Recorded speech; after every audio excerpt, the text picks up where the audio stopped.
What is up, YouTube? We have another video for you guys today. We're going to be talking about Devin Booker. This is actually episode 2 of our Dissecting series. If you haven't checked out episode 1, which was about Brandon Ingram, go ahead and check that out. That had 7,000 views. It didn't make any sense.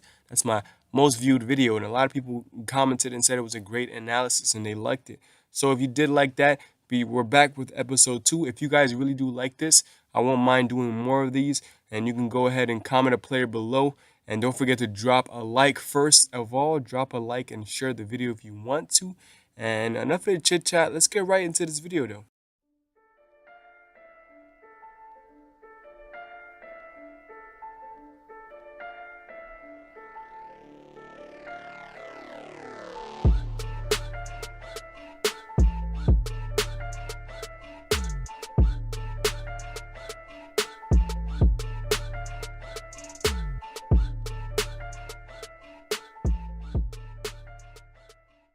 Yo, what is up? This is our K-Buckets player profile, and we're going to be talking about Devin Booker. So the first thing we're going to talk about is his age. Of course, he is 20 years old, meaning he's got a lot of room for improvement, meaning he is a very young player, and don't be surprised if he gets even better. So yeah, being young is great. Next up, we got his size. He is standing actually 6 feet 6 inches tall. That is averagely, taller than the average shooting guard, so that's great to see. He's already got that inherent size over his defenders and over other offensive players. Next up, we got his weight. He is 206 pounds. I know it's slightly lower than the average weight, but it doesn't really matter. 206 pounds, 205 pounds, they're kind of 210, so it's, just round it up. It's no big of a deal. It's not that far. It's not like he's down 20 pounds or something like that. Next up, we got his wingspan, which is crazy. Which is actually, I don't really know what his wingspan is. I kind of Googled it and I kind of couldn't find the right spot. Some people say 6'5", some people say 6'6", but I think it's roughly around 6'6" to 6'7". I did put 6'8", and that's kind of a stretch sometimes, but I do believe his wingspan is probably 6'7", and that's not amazing for the shooting guard position. So I put him in, I'm at that point where I'm kind of iffy about his wingspan. Now the team is really important actually. Being that he's in the Phoenix Sun, which is it's a losing franchise right now. They're losing games. They're not. I believe they're the worst record, the worst team in the Western Conference, I believe, or is second to worst, something like that. They're at least a bottom 5 team in the league, so that's for sure. So that's great for Devin Booker. Not really great, because he wants to be able to see the playoffs, but it's great for the franchise to kind of build pieces slowly to try to get the right pieces around him to make him great. Slowly but surely, they're going to find out what Devin Booker is all about, and then actually put in the right pieces to complement Devin Booker.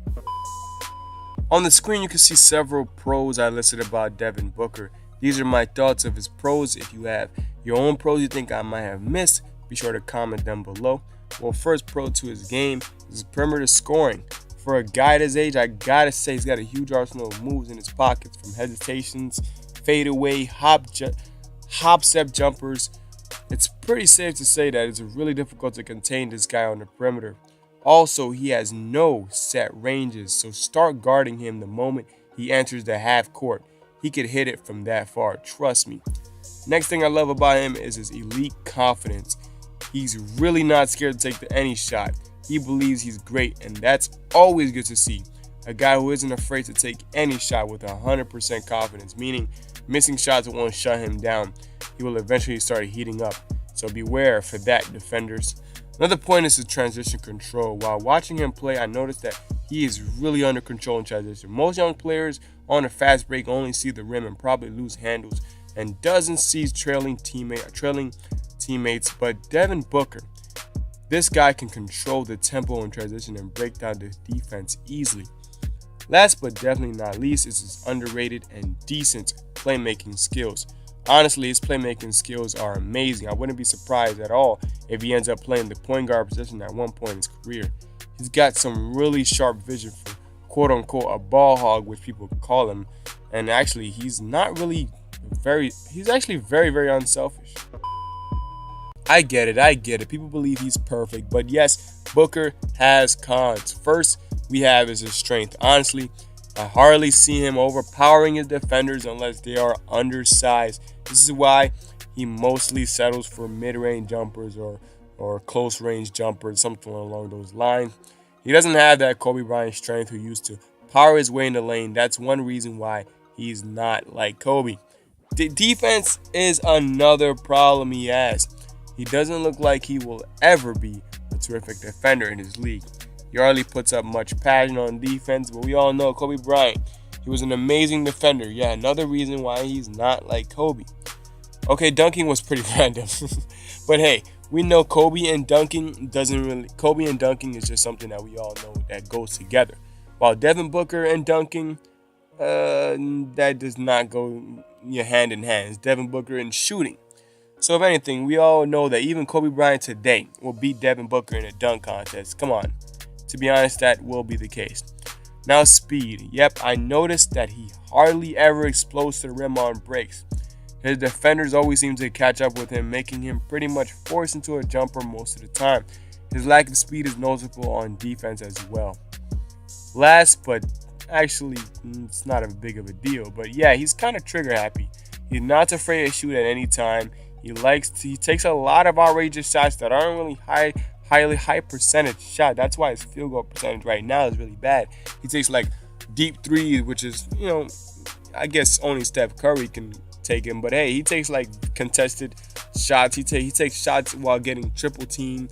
And being trigger happy is not a good sign, kind of. It's always good to have confidence, but sometimes he takes a little bit to the, overboard, I guess.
So in this part of the video is my final wrap up where I just talk about the final thoughts on Devin Booker. I'm just gonna, I'm gonna ramble on. I don't know, just 5 minutes, most likely 2 minutes or something like along those lines. I'm just gonna talk about Devin Booker and one potential of Devin Booker. So Devin Booker and Kobe Bryant, their comparisons. That's what first thing I want to talk about. I don't really agree with that whole comparison between him and Kobe.